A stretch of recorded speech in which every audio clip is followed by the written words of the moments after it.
Hey, welcome back to the Out of Spec podcast. I'm joined by Kyle Connor, Ben Spreen, and Mike Breeling. I, of course, am Jordan Schieffer.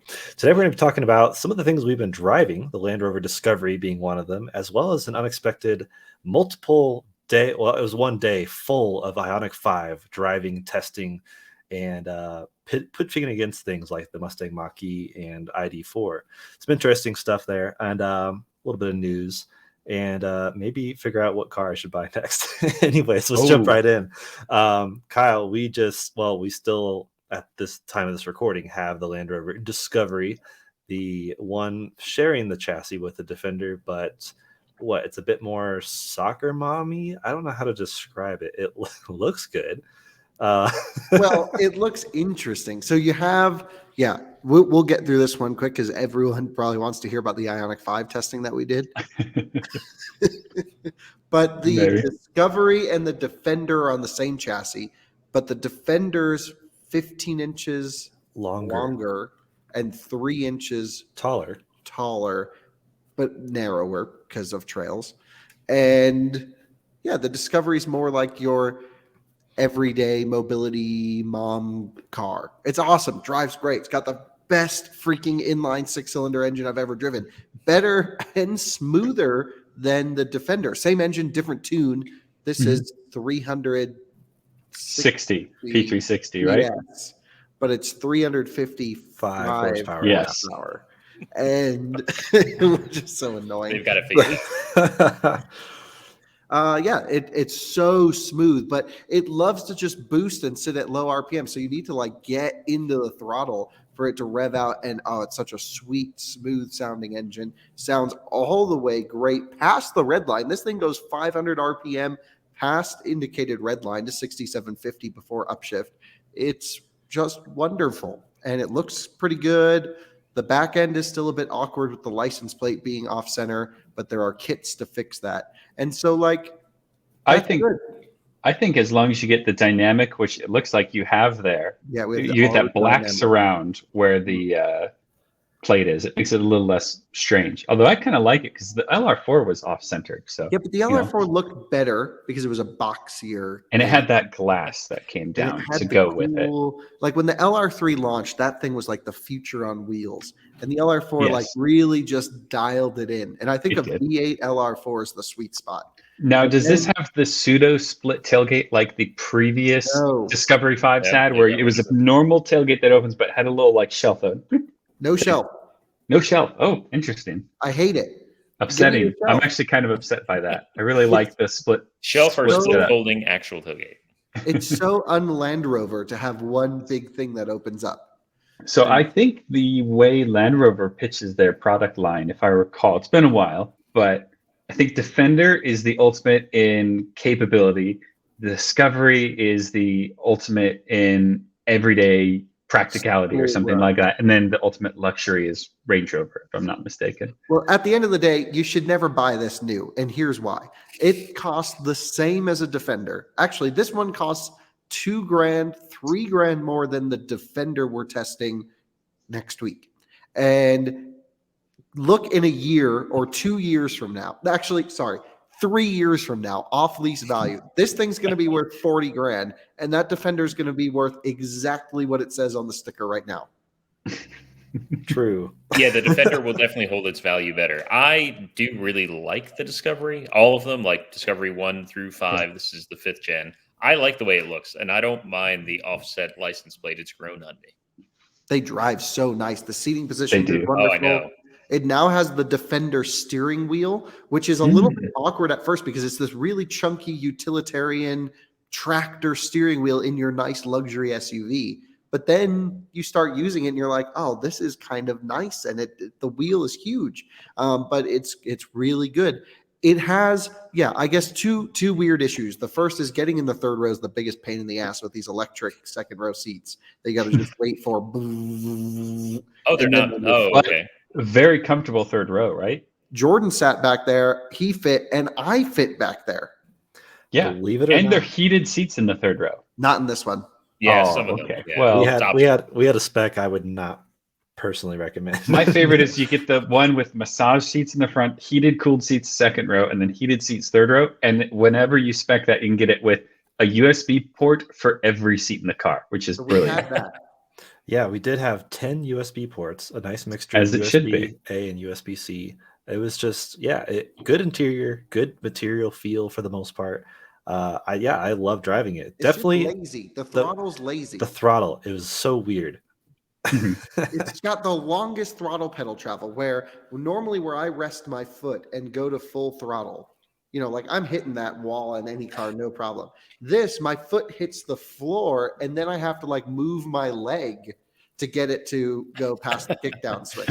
So I'm like full leg extension getting this thing to get up and go. And the first like 3 inches of the pedal do absolutely nothing. But it makes for a smooth drive. No, it doesn't. It's not supposed to have any sportiness. No, I know. But what I want is 30 to 40% throttle, 3,500 RPM, nice boost on there, getting that nice mid-range grunt of the 6-cylinder. And what I don't get, what normally happens is this thing isn't moving. I actually have to go and just nail it. And then I'm just like sideways in this thing, and everyone's looking at me like I'm crazy. Makes plenty of great power, very smooth, very practical. There's nothing you can fit behind the third row. It can tow a lot, by the way. 8,200 pounds. Insane. Yeah. Oh, yeah. So big fan. Love it. It's going to suck giving this thing up. Very few cars I actually even drive that are here. Like I'll just drive my own cars, even though we're reviewing them. This one, I used every last time I needed to go anywhere and really enjoyed it. 2 things I wish it had. One, I wish this one was spec'd with more off-road capability. It didn't have a locking rear diff or any of that stuff, but we did do like some dirt roads, as you can see, and it was fine. And then second would be, what was the second thing that I wanted? It was the most important one. I can't remember. Oh no, it's gonna drive me. I kind of just want a Discovery. Like I like them. I like them. Like look for them occasionally. It's the most the nib orange, though. It has to capable thing, like practical. You can fill people's stuff. You can take it over any mountain. You can take a Defender over realistically. It's kind of like a do everything vehicle. The only issue, like our Lexus. The only issue is there are a certain number of people who look up and say, "Oh, is that the new Ford Explorer?" Then you have to. But I feel like if you're buying a Land Rover, the Defender is just so cool. And to defend getting one. No. Yeah, well, that's the problem. Like I get why you buy a Discovery over a Defender. I mean, I love both, but I think the Discovery just appeals to a certain segment of person who does not care about how off-road capable a Land Rover can be. Totally. No one buying the Land Rover badge is ever going to feel like no one's cross-shopping this and the Defender. You're either a Defender person or you're a mom who wants to drive a Land Rover and get her kids to school, or Mike.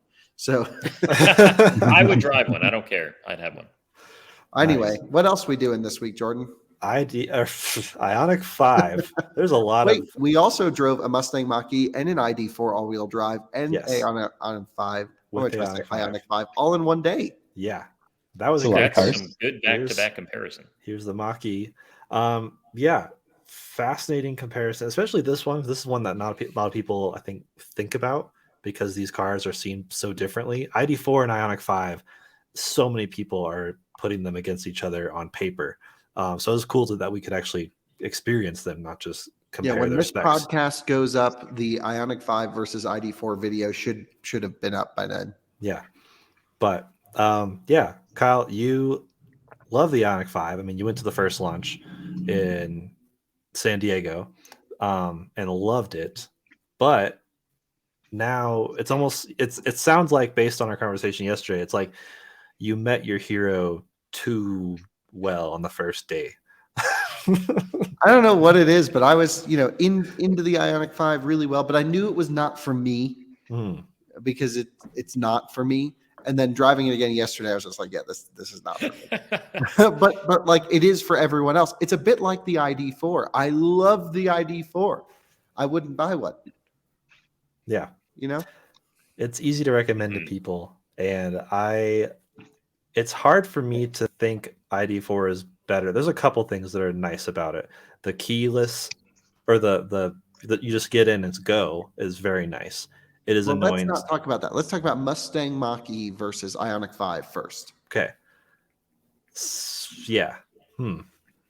These are more similar than I expected. Although, the size difference is something you don't notice until you see. I've seen it next to other cars, but seeing it next to Mach-E puts it's very chunky. It kind of, it almost looks like an e-tron in size a little bit. Smaller than an e-tron, I think. It looks smaller and feels smaller than a Mach-E. But what I will say, and it is lower to the ground overall, I think, but not by much actually.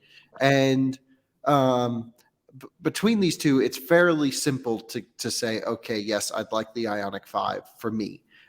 There's some drivability concerns with Mach-E, namely the brake blending on each one that I've driven is quite odd. If you are in one pedal driving and you roll onto the brake pedal before the car has ramped up to full regen, it does this thing where it like skips the regen ramp and goes like, here's all your regen plus friction braking. And it just is like, whoa, like it's like playing catch up. And that's odd tuning. What Tesla does, which I think is arguably better in this particular scenario because their brake pedal doesn't have to do blending, is you blend in friction brakes and then I can pull back off friction brakes as the regen ramps up. So I can do a little tap in the Tesla, fill in the gap before it's ramped all the way. And it's just really nice brake control. That drives me nuts in Mach-E. One pedal driving drives me nuts in Mach-E. And so does the suspension tuning. That is not the case on the GT Performance with the Magna Ride. Really settles down. But we weren't comparing the non-N Hyundai against the GT Performance. These are both extended range, all-wheel drive variants. And have to say that the IONIQ 5 from a styling, looks, of course, and driving and overall just feel and technology-wise, charging, that was the clear pick for me. Yeah, same here. There are things I like about the Mach-E, and I do actually like its styling, but then seeing it next to the ID4, I was already kind of tired of seeing the Mach-E. Like I don't know. I think you need a GT Performance for the Mach-E to look solid. The GT Performance just fixes so many things. But the IONIQ 5, I was except impressed. The performance. Well, it's a separate conversation. It's not really. Yeah, see our previous week for that. But it is interesting. We've talked about the styling of the IONIQ 5, the trick it plays on your eyes with that wheelbase that's longer than a Telluride. It's a longer wheelbase than the e-tron SUV. Even though the car itself is like a bit smaller, it just makes you think it's smaller when you see it in photographs. But then in person, it's like, wow, this is spacious.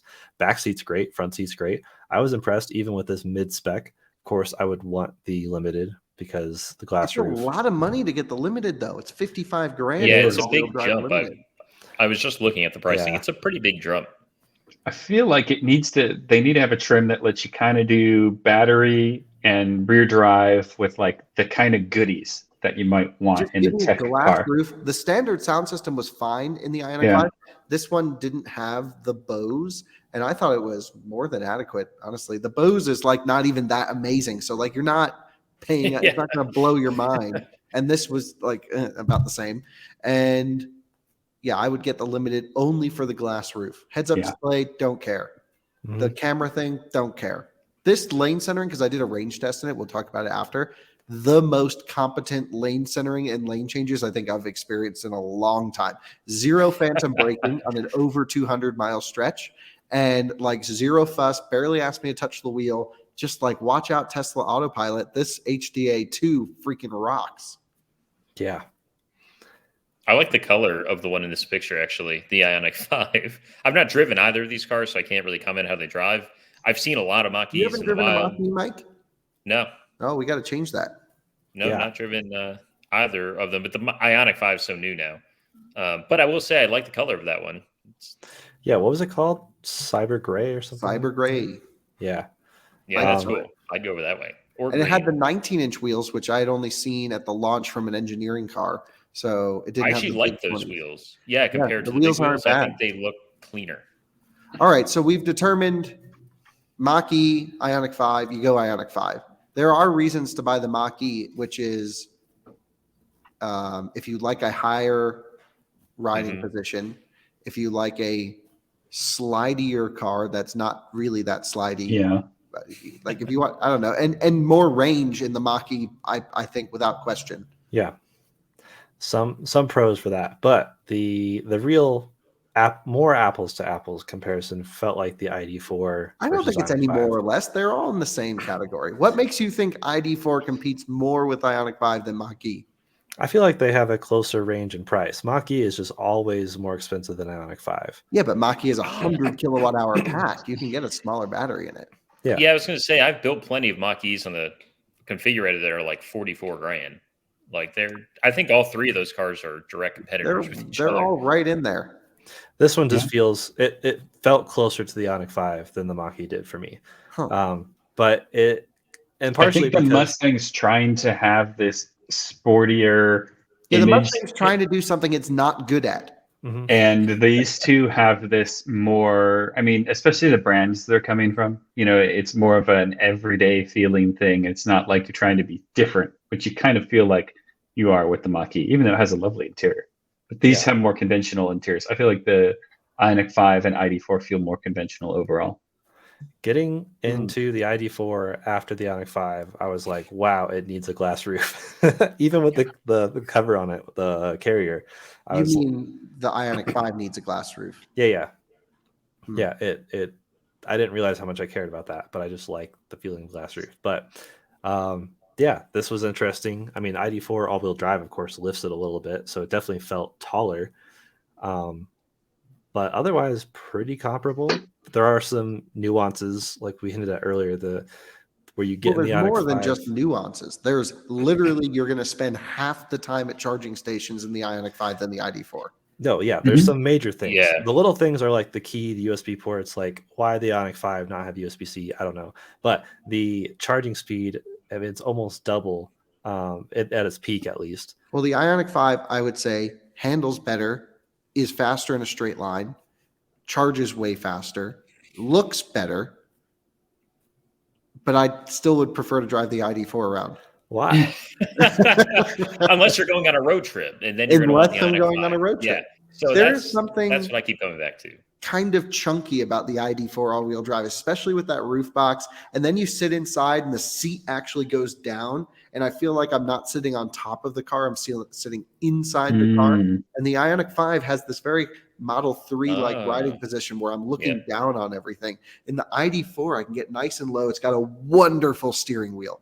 Absolutely wonderful steering wheel. It has amazing on-limit handling characteristics in the ID4 that no one will ever care about. But you were even behind me, when I was ripping the ID4 around, I was power on, coming out of a corner, I'm going straight on the wheel and the car's rotating under power. And I'm just driving around in everyday traffic, but like, it just feels so good at everything that it does. But then there's some things about ID4 that really bug me. It has the worst brake pedal of almost any car. It really, it's How does a company who has made the Porsche Taycan and the Audi e-tron GT have a brake pedal that's that bad? Yeah, it's just so squishy, nothing happens. The only way to get good braking response is when you stand on the brake pedal, because then you get a physical connected brake pedal and you get a nice firm ABS response. So ID4 has amazing hard braking, but driving around, man, does it suck. And it squeaks every time you stop. Every time you come to a stop, it goes on the brakes. They have this like weird coating or something. It's just in every ID4, you get this odd resonance coming from the brake rotors. And, it's got this quite odd shifter. You can't turn creep off. There's no auto hold. It doesn't have one pedal driving. Like, there are fundamental issues with the ID4. I think ultimately, I don't know why, it just comes down to it improves my day when I drive a ID4. But it also, the IONIQ 5 kind of does the same. This was a hard video for me to shoot because I truly love the ID4, but you cannot ignore the advantages of IONIQ 5 coming from a much better sound system, which I think is a huge flaw in the ID4. Really quiet and competent driving dynamics. These cars drive almost identically in the way I would describe them. They both handle the same way at the limit. They're both really, quite good. But the Hyundai almost feels a bit better engineered, especially from a braking perspective and a tire selection. And, Hyundai engineers are crazy when it comes to making their cars handle these days. How's the ride difference? I haven't been in the IONIQ. Both good, both smooth, both feel like they have really long wheelbases, both kind of float a little bit, and it's nice. So what I'm hearing then is the ID4 has whatever that magic is that a standard Golf has that makes a standard Golf, while on paper maybe not better than other vehicles in the category, so much more pleasant to be in. German. Yeah, there's something German. Maybe it's just German. Yeah, you just drive it, and you're like, a lot of people spend a lot of time on this, and it feels nice, and I'm happy driving it. And honestly, I get the same from the IONIQ 5. I don't know mentally what it is, but my heart is with the ID4. I hate to say it, but it really is. I'd still buy the IONIQ 5 over either of them just because of the charging. I mean, it's a whole you can't new world. ignore it. Yeah. Yeah, I mean, like, you're going to be able to play around with battery pack thermals. The car's faster. You can go full traction control off. Like, it does a lot more of the stuff I want it to do. So, yeah, IONIQ 5 wins this comparison. But that was really tough because driving away from this comparison, I mean, we could have all switched cars, done whatever we wanted. I drove the ID4 back. Yeah. Well, I know you really liked the ID4 since it's come out. And I wonder if some of that is just because it made the first impression really well back, a year ago, and you're just so familiar with it. It could be. I mean, it set a high bar. It really, the ID4 did set a high bar to what an affordable mass market EV can be. That's not a Tesla, and should be. It's exactly awesome. But so many people don't get that car. That's what I don't understand. There's so many journalists that did not understand ID4, and maybe I don't understand it. I just love it. But like, even Volkswagen's like, why do you like this car so much? They're like, we don't know anyone that likes this car as much as you. And I'm like, well, it just like, it makes sense. It's like really well thought out. Do you think part of the position of that car is flawed in the fact that they don't have ID3 in the US, which I feel like makes more sense in our marketplace, even though SUVs are so popular? Because you can say, well, here's this category it's very specifically a part of. We really should have ID3, and every day that goes by, I feel more strongly about that. I would actually drive an ID3 every day if it was out. I would. I like that, like GTX all-wheel drive one or whatever it was. That was a good-looking little car. Yeah. What we really need is that Cupra Born. Yes. Yes. Oh, yes. The really fast one. But yeah, I would drive an ID3 every day. We had one, in Europe. I always mention we have this car. Just great. So good. Great. I mean, like, Timon would drive, we would pit whatever, he'd get in the Taycan turbo cross Turismo, and I'd be in the ID3 just as happy. Yeah. And the Euro cars get auto hold, unlike US cars. Yeah, it's an omission too. I don't understand. There's no auto hold on ID4? No, not in the US. Huh. And it's not. I guess I never tried it. The plans to be released is like a software update or anything. Yeah, there's a lot of little things a deal breaker about the ID4 that are deal breakers for me, and I have qualms with the IONIQ 5, but there's far fewer. I'd be happier day-to-day life with the IONIQ 5. I think most people would. I think IONIQ 5, for the people viewing this or listening to this podcast and all of us, it's just the cooler car. Yeah. It's awesome. The design is stellar. They did things with headlights and taillights that no one's really done versus everyone else is doing their own tweaks. And then Hyundai just did something crazy. And I really like it. But I will say, like, Kyle, when we had the ID4 for our comparison, we also had the Mini Cooper JCW at the same time. Like, I loved following you. I was in the ID4. You were in the Mini Cooper. Up not Angel's Crest, the local Angel's Crest, Risk Canyon, and I was loving the ID4 at its limit. I thought it was just so predictable, and yeah, I finished a heated canyon drive with a smile on my face that no journalist would ever expect, because pretty much no one really hates the ID4, but no one's ever like, this is great. They're just like, it is there. But that's what's so great about it. It's so boring that it doesn't annoy you. But then we took it on the dunes northeast of LA, and I was like, "This is that was really when I was sold on it." So that was amazing. Love we basically, that Rebel Rally ID4, we jumped on every whoop. The back of it, the back of the car was bam, boom, boom, boom, and it held together. Yeah, that was great. But Well built. someone broke the other one. That looked good though. That looked fun.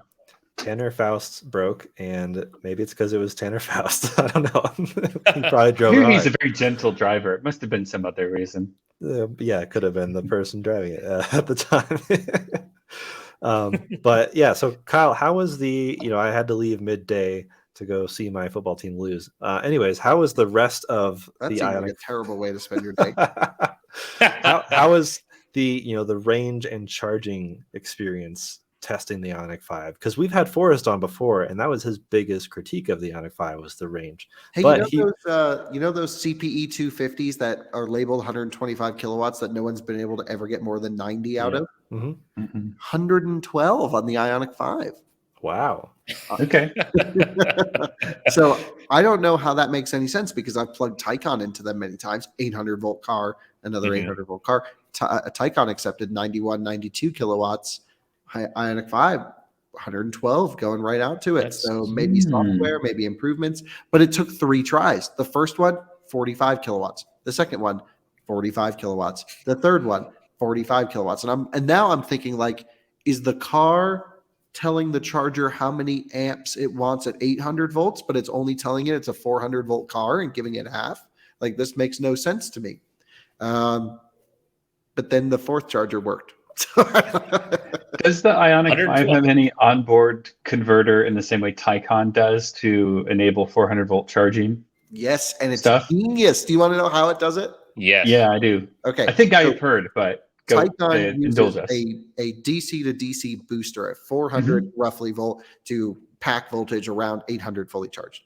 And basically what it does is it tells the charger, hey, I'm a 400 volt car. Here's how many amps I want. And then it boosts up the power and sends it in. Yep. And it's a separate unit that needs to be cooled. That's part of the whole loop. And that was the first 800 volt mass production car. That's how they had to do it. Hyundai, genius. What they do is you plug in your car. It says, oh, hey, I'm an 800 volt car. Oh, you can't give me that. I'm a 400 volt car. It routes all the power to the rear drive unit inverter. The drive unit inverter then accepts all the power, steps up the voltage, and then regens the battery pack at pack voltage at up to 100 kilowatts.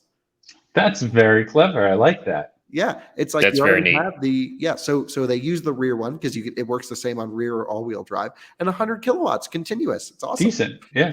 That's a clever use of a highly integrated system of technologies. You can tell there's not everything's been involved from start to finish there. It's super, super good. Similar, Lucid uses a separate box called the Wonder Box, but it does other functions like vehicle to vehicle and vehicle to load charging and some other stuff, as well as this boosting technology. So everyone's got their own take. Hyundai's is the most elegant. Oh, you know what? Here's the other reason. V2V and V2G for IONIQ. Yeah, but it's only like 1.2 kilo. It's just a wall outlet. That's still cool. I want it. So you need, in order to get the functionality in the charging port every car has, you don't get the adapter unless you get the limited. I think. Can you just buy it though? You get to buy it from the accessory shop. I don't think it's available yet. You can go to the parts counter and buy one then. Yeah, you'll eventually be able to get one. That's how that'll work. We charged a Taycan off the EV6 in Europe, and that worked really well. But then range. So we did 100% charge, drove it all the way down to 0. I assume, when does this podcast go up, Jordan? Thursday? You're muted, Jordan. Come on. Thursday. Okay. So, I imagine by Thursday we'll have, or on Thursday, the range test going up. I think it'll probably go up Wednesday. It did at 70 miles an hour in colder temperatures. Now, keep in mind, Forrest came on our show and was saying he was getting 180 miles per charge, something like this. But this is why it's so important to do a loop style test, counteracting wind and elevation. Single direction never tells the story, and going from true 100% down to 0, where the car is like, you better pull over because I'm shutting down. And that's basically what it was telling us. It's just like, I'm freaking out. It did 227.4 miles, I think. 227. Wow. That's actually pretty good. Or was it 224.7? Those extra 3 miles. 220 is good. Right. But yeah, I like you think that. that's good? I mean, what size battery pack did yours have again? It has a 77 kilowatt hour battery pack.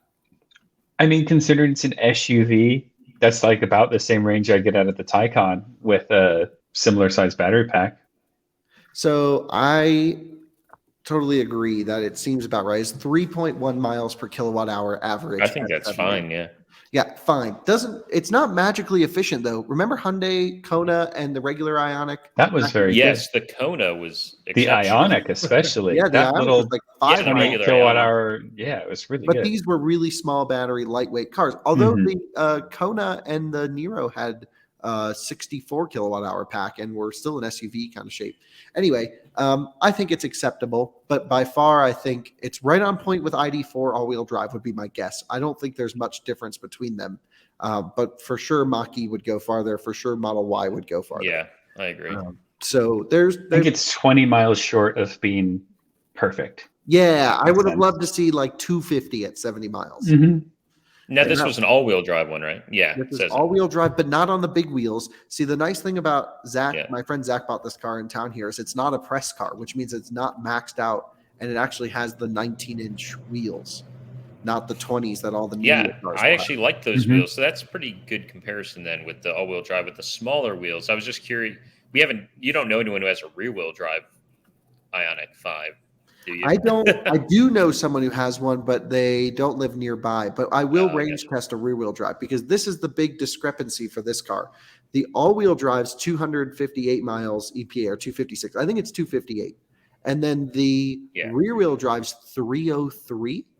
It was a Mm-hmm. significant enough difference. I was like, wow, that Yeah. people are going to think like, do I really need all-wheel drive? But this Just is for why that I EPA can't number. figure it out because when you're driving the all-wheel drive, even in normal mode, key up Mhm. setting, which is how EPA tests the cars, it disconnects the front motor.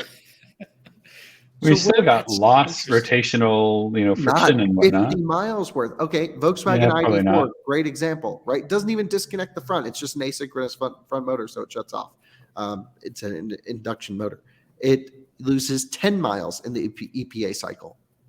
If this lost 20, I'd be like, okay, makes sense. Frictional losses. 50 miles.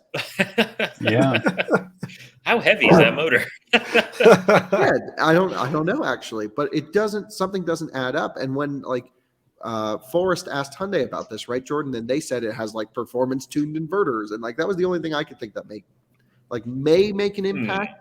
But you're like an inverter is not just burning off 50 miles because it's inefficient. Like that's like a mile or two difference on a full charge. Like we're talking percents here, small percents. So I cannot for the life of me believe the rear wheel drive will go anywhere near 300 miles on a charge. That's what I was just going to say. Maybe Yeah. it won't even get near that. Yeah. And if It'll it be does, then 250. something's up. And if it does, then there's a major software issue or something's going on with the all-wheel drive Yeah. that's just burning off the juice. Yeah. How much, like when you're cruising, it's just going rear drive, but when you're kind of doing your accelerations, does it really always tend to try and split power or You need something? to go so far down. It maxes the rear out before. Oh, so it does the Model 3 strategy then. Yeah, but you'll feel a little dip. Like if you're cruising and then nail it, it'll go nothing. It's a pleasant dip. It's not bad. It just feels like it's kicking down a gear almost. So I can't figure this out. But anyway, I actually was pretty, like meh. I was like, okay, that's.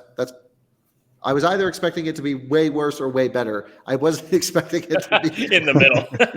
I was like, this thing's going to do 150 miles because everyone says it's so inefficient. I'll be ready for dinner. And then it just kept going. And we're like in the middle of Nebraska. And we're like, oh, we better turn around so we can make it back.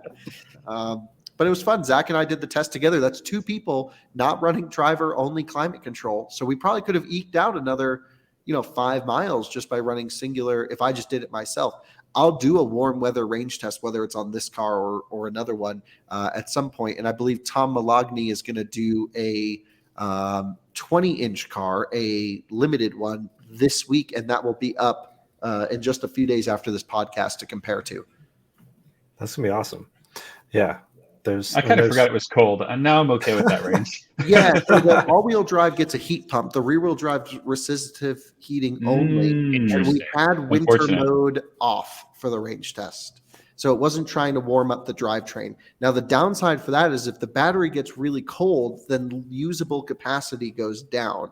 And we did have a snowflake on the battery pack towards the end, which means 0% may have come on sooner. So I don't know which would have been more efficient, trying to warm the battery, keeping it warm, or having a little bit of loss of capacity due to cold, but definitely impacted due to cold, I would say.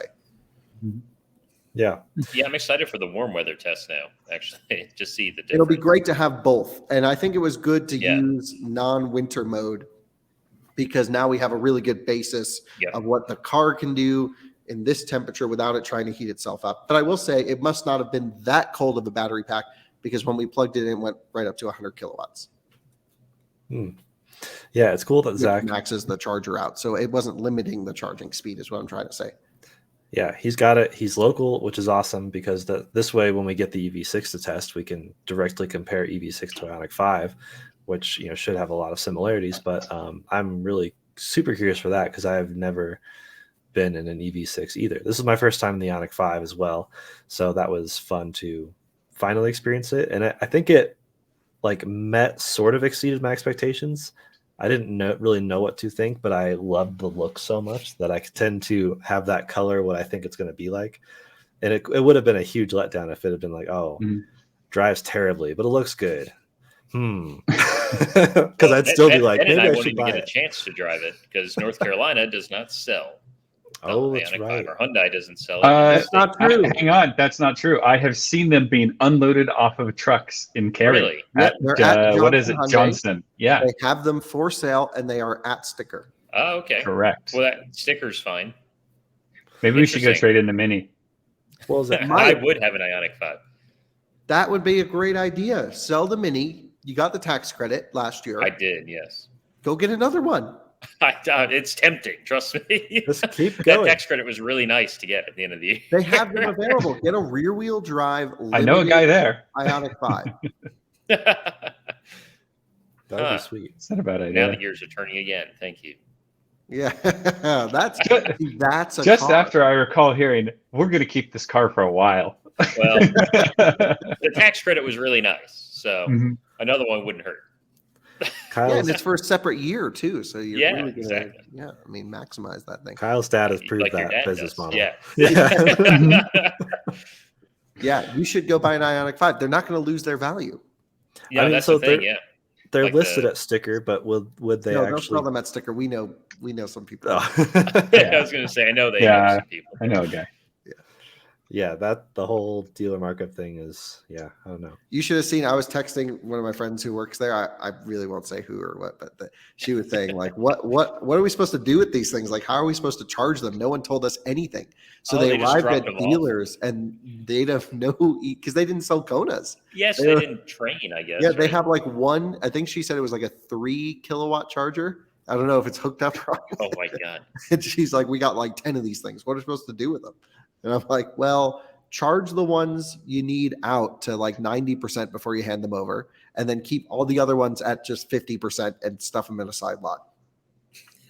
What's the trim level? I'm on the website now. What's the trim level you need for the roof? It's the top one. So you can't do an SE.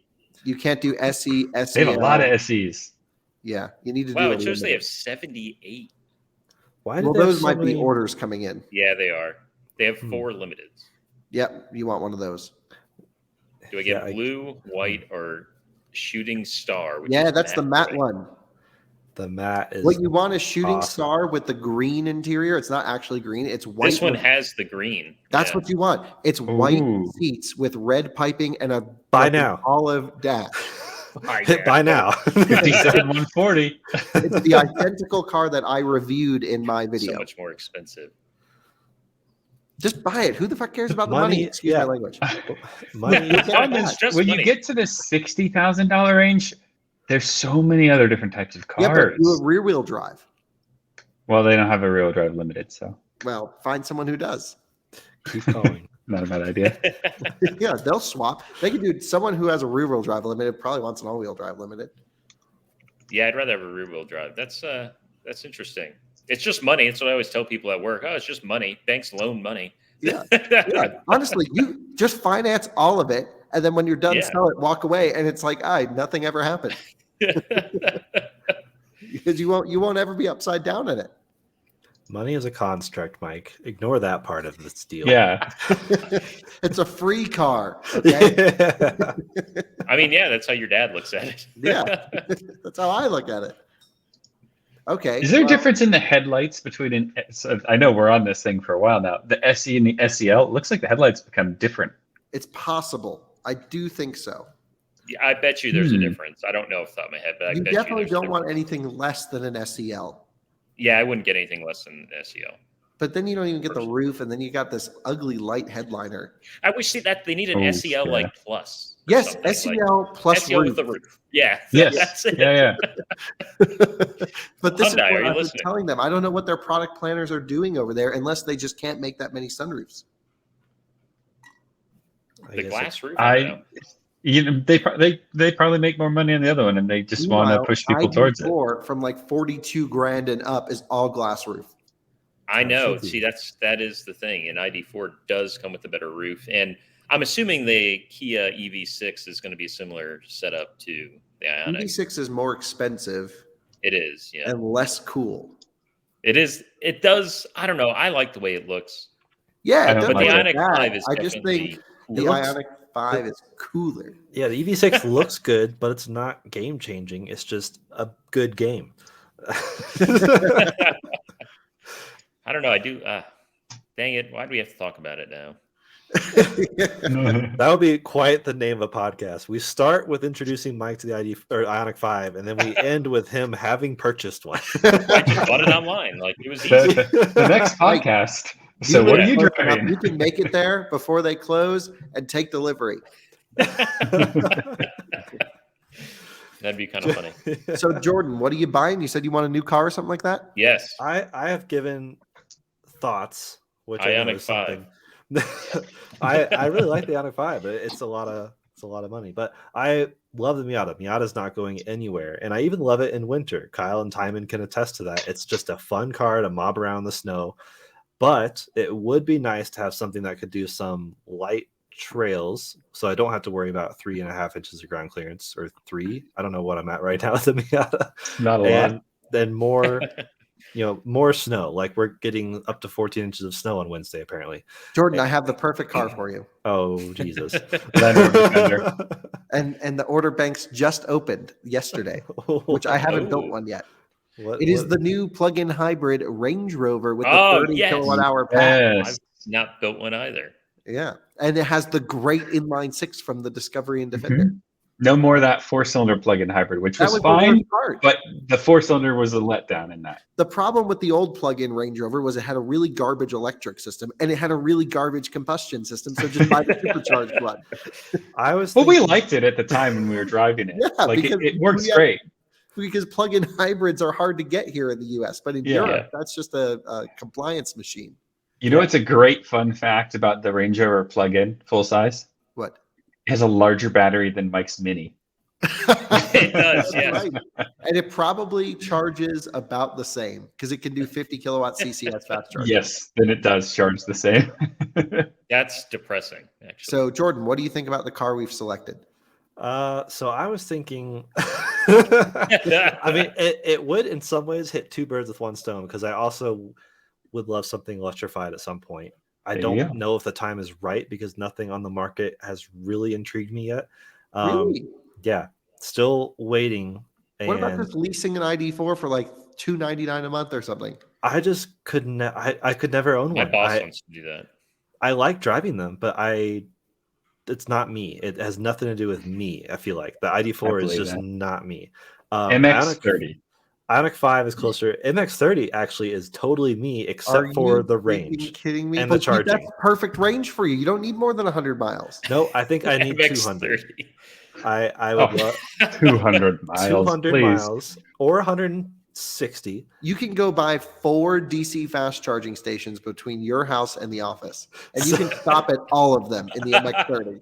You probably have to. I think I was the other night. I think I was playing Fortnite with Forrest, and for some reason this popped in my head. I was like, you know what? Because he had the MX-30 on loan to review, and he's like, yeah, it's terrible. And I was like, okay, it's 1/5 the cost of a Lucid Air Dream Edition, and it goes 1/5 the range, so it all works out. That's good math. That's good math. Yeah, great math. So go buy 5 MX-30s, and one per day, because you'll need 2 days to charge one. You need to build your own network of MX-30s. You leave one on a level 2 every 100 miles, and you just switch cars. Yeah, you leave one at work, because if you like make the old mail, if you make it to work, it won't charge in time for you to leave work and make it back home. So yeah. No, I was thinking cheaper and quirkier. Let me share. Quirkier is good, because if you were going to say Jeep, I was just going to log off now. So what stemmed this actually was my time with the 4xe. I was like, this is cool, but it's not for me. And then the Bronco was like, this is really cool. And then I was like, oh, 2-door Bronco manual, I'm sold, but that's too expensive. But I've always loved quirky. 30 grand. Too expensive. I've always loved I want mini trucks. I want an actual winter beater, something I can kind of actually beat on and not worry about it too much. Kind of like Timon with his Lexus paint. We didn't really talk about this, but Kyle, I should have got the video from you. I may have driven Timon's Lexus into a ditch, avoiding a Silverado. That was maniac in a Silverado, heading straight for me on snow. I was like, here's what happened. We're driving down a dirt road, normally 2-lane dirt road, nothing fancy. Truck comes, Jordan in the ditch. Evasive maneuvers. Deep in the ditch. I'm like, hold on, here we go. So we're just like, you'll see this. This is a wide road, nothing crazy here, and he's got this thing stuffed so far. I'm backing up. But look at how that ditch just doesn't look like a ditch, because it's deep with the snow. Yeah, the snow does this, but in reality, the ditch really was down there. So got it out though, because it's a Lexus, and I may have hit some tree branches and stuff, but I think the paint's fine. It's roughly about what it was when I leave cars how I found them.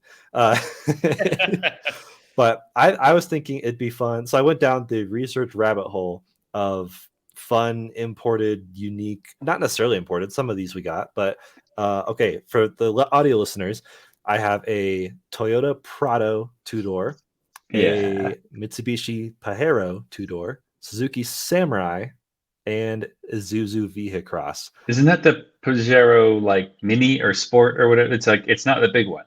Jordan. It's the itty bitty one. Yeah. Have you ever heard of DuncanImports.com? Yes. Yes. I have spent some time on there. We've been there. Ben and I toured that place. Yeah. Really? And the Volvo Trucks factory in the same day.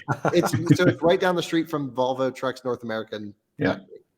And so you can hit 2 in one day. And they're the most, how would you describe going to Duncan Imports? It is a holy experience in the way that they will sell you as many Bibles as they can, and then also show you some of the rare cars. And it's great because they have like a warehouse just littered with cars, and then they have a gravel parking lot littered with more cars, like these weird Japanese hearses that have all this ornate woodwork on them that are gigantic.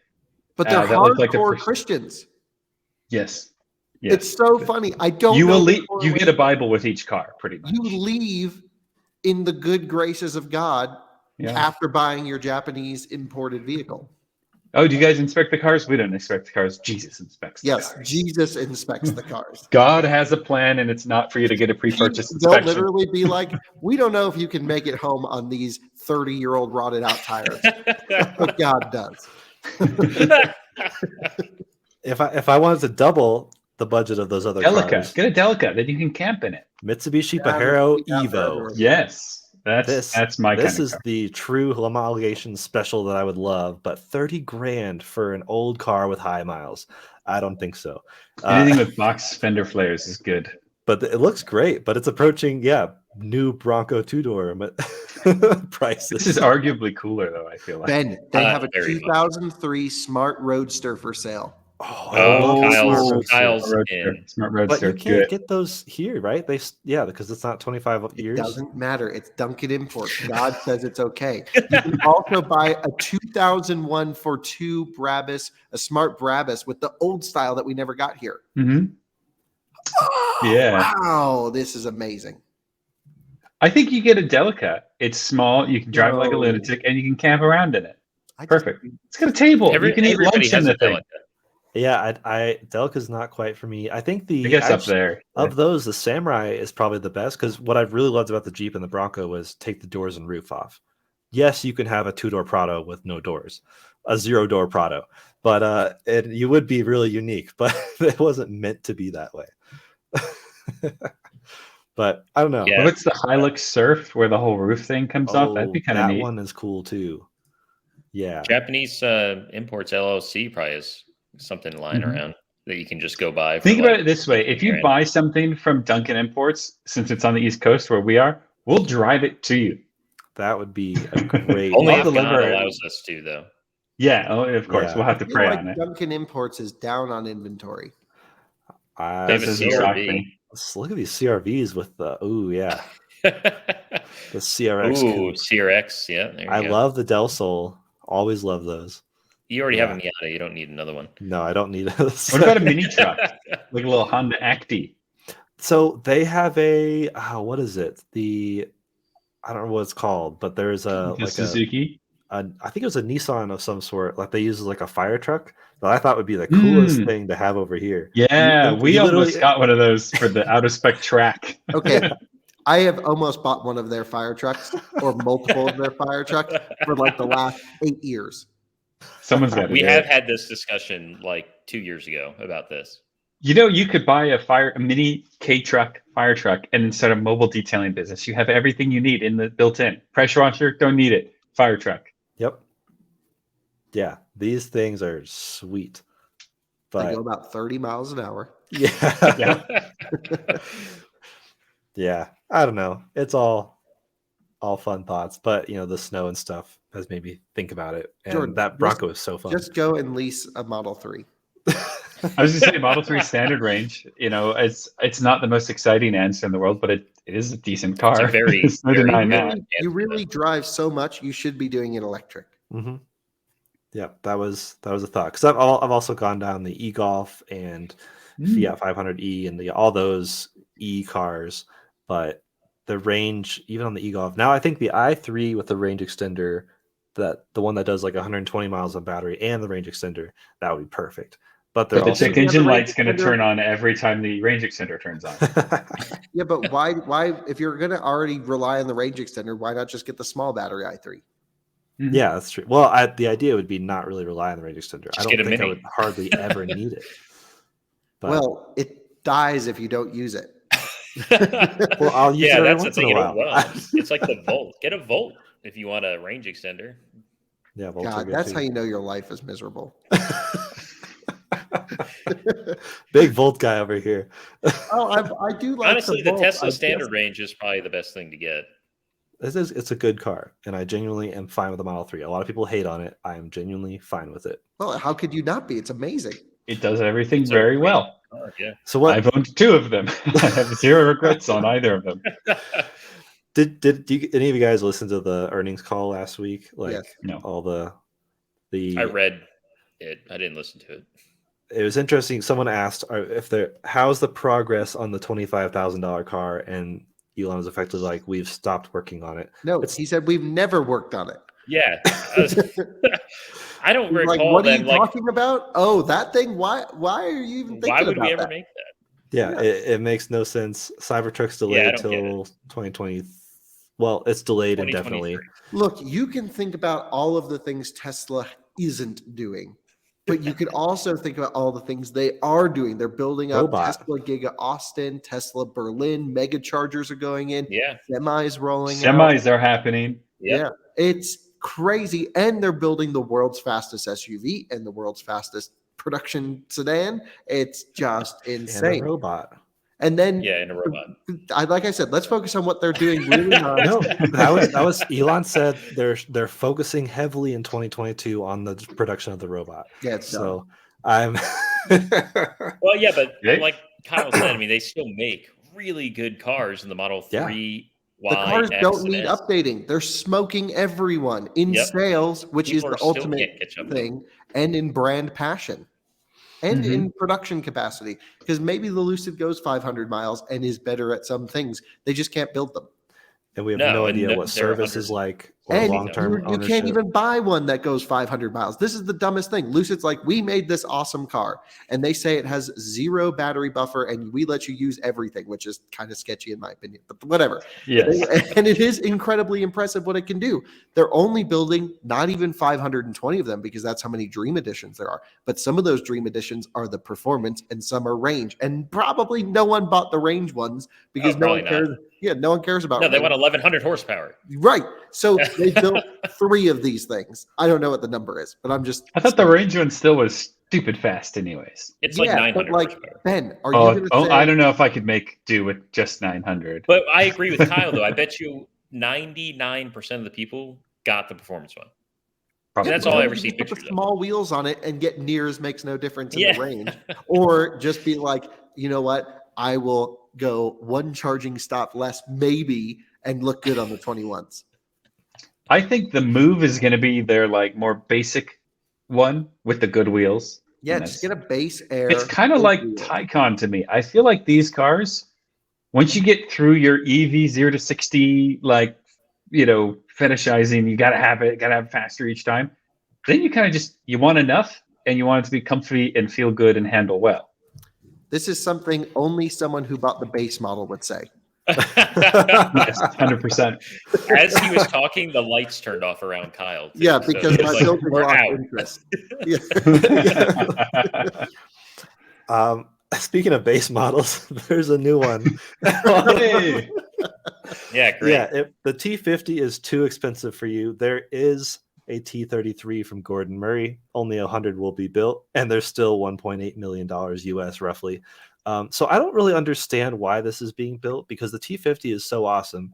If you have that kind of money, why do you need something slightly cheaper and slightly more Because you everyday can't buy a usable? T50. They're all sold. But just make more T50s. Make more. That's what I'm wondering. Why are they making T33s?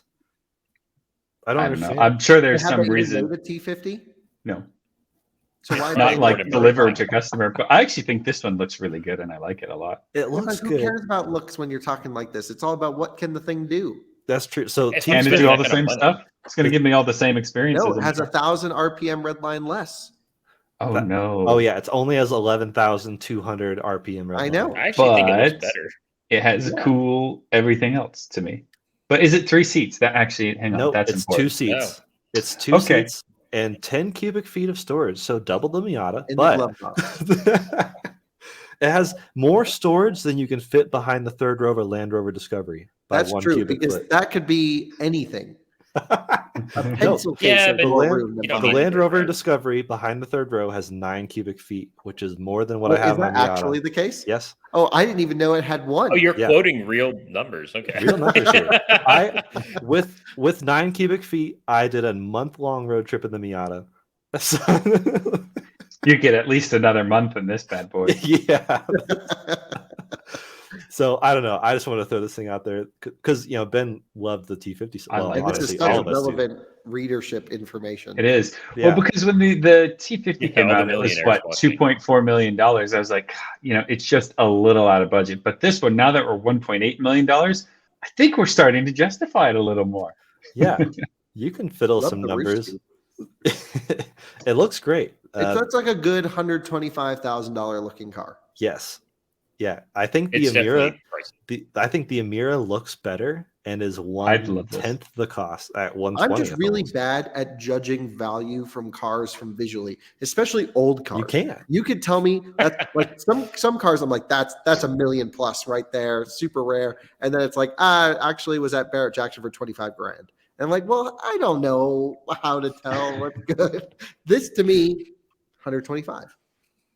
Yeah. I think this I like looks. that scale. Well, I don't know if it looks $1 million, but I'd say it looks at least 250. Looks like it's supposed to compete with doesn't a look that Ferrari or simple. Gallardo or Like a something. Maserati MC20 looks better than this. Yeah, this looks comparable No. to the MC20, I think, to me. But Let's put them up on the screen. Even we could do it real time. Yeah, find an MC20 for us. I don't know. It's going to be close. The MC20 does look good. But I think I like the T33 has more curves. It's a little less over. This is understated. But you can actually go out and buy the Maserati where you can never buy the Gordon. Oh yeah, they were doing just press drives recently, I think. So we'll be hearing about it. It's so good. Their design language translated very well to the front of that car. Guess who did not get an invite to the Maserati MC20 launch? Oh no, this guy right here. I'm sure they're really worried that they skipped over someone very important with that one. Well, last but not least, I want to talk about the BAC Mono with hydrogen, which this has nothing to do with anything real, but I love the BAC Mono. That's like, if I could have a picture of a normal BAC Mono? They probably not a shadow. They're cool. Yeah, here's an example of a BAC Mono for our visual watchers. And a plaid is faster. It looks like a pod racer had an accident with what are those? It looks like a pod racer just lost its engines. Yeah. Yeah. And an F1 car and a Stingray had a car. I love if I could go pick one car to drive to Chipotle, it would be this. Well, Jordan, that's probably a bad idea because our local Chipotle parking lot sucks. Yeah. I don't know. It's a curb in the way. You're going to be in trouble. But they apparently are teasing a hydrogen, which I've only clicked on this because I was like, oh, we might get hydrogen in Fort Collins. We have a filling station. We just haven't plugged it in yet. Yeah, we have a hydrogen filling station. So I think we request one of these on loan to do some real, end user testing for the people who are going to buy this, the everyday person. No one.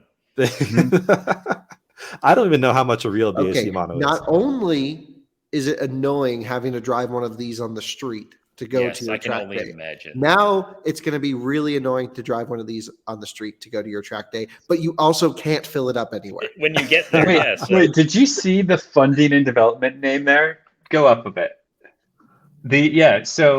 Funding the development of the engine will be the Niche Vehicle Network Feasibility Study Grant. Niche. A group been more aptly named. Tell me this won't be mass production without telling me this won't be mass production. But yeah, it's all part of their initiative to go fully carbon neutral by 2030. It's not even electric; it's just carbon neutral. I'm okay with fast carbon neutral cars. Yeah, you're going to have to spend $1 billion on your own racetrack to supply it with hydrogen. Yeah, this is so stupid. Such a waste of everyone's resources. As are most things, Kyle. I feel like I could get a vehicle funded by that grant. It's like the bar seemed low on that one. You need to come up with a lawnmower that's also an off-roader, overlander. Oh, yeah. Actually, this is a good thing you can put in. I saw it on TikTok, but you can probably Google this anywhere. Overlanding, but MO at the front, like moverlanding. And people will get on these John Deere riding mowers and go off-roading them, and they're pretty capable, as it turns out. That's awesome. That's great. So unfortunately, that means there's a demographic who might buy our product. Well, for those listening or viewing, sorry, those last two cars were a great piece of consumer advice for the 1%. Yeah, Jordan, do we have anything useful to share? We already did. That was the entire first 90% of the podcast. And I ended with IONIQ useless 5 information. Limited rear-wheel drive is like $5,000 cheaper than the all-wheel drive. So, and now it's in the price range. 1.75 million cheaper than the T33. How many IONIQ 5s can you buy for one T33? Yeah, exactly. It's a good number. But yeah, we've reached the end of our hour show. Oh, you know what we have coming by the time this podcast goes up, but it hasn't arrived yet because plug-in hybrid Escape. Escape. That's cool. I'm interested in that car. It's red, which is terrible, but everything else should be good. Yeah, I don't like silver cars usually, but my Escape in silver with the silver 19s looked really good. Hell yeah, hot. Is it a front-wheel drive only platform, or is it going to have all-wheel drive? Oh, I don't know. This one's front-wheel drive, and then after that we get the Defender, and then after that we get the Maverick Hybrid. Yes. That's cool. That's very cool. It's an XLT luxury pack or something like that. I'm excited for that MPG loop. It's going to be $1 million. That's a good truck Ford hit it out of the park with that thing. I have yet to drive one. Yeah, but it's great interior. Fantastic. Yeah, we did the first drive stuff, but Brandon went and did all that, and I was so jealous because I don't know, and I don't think this one has it, but I love the orange accents. Yeah. On the interior. Well, you'll see all that coming up on our Twitter, of course, out_of_spec, and our YouTube channels at Out of Spec. Reviews is a lot of that stuff. And check out our IONIQ 5 stuff on Out of Spec Reviews. And you'll find me at Jordan_Schiefer, Kyle at It's Kyle Connor, Ben at Benji_OOS, and Mike at M_Breeling. So thanks everyone for joining us, and we'll see you very soon on the next one.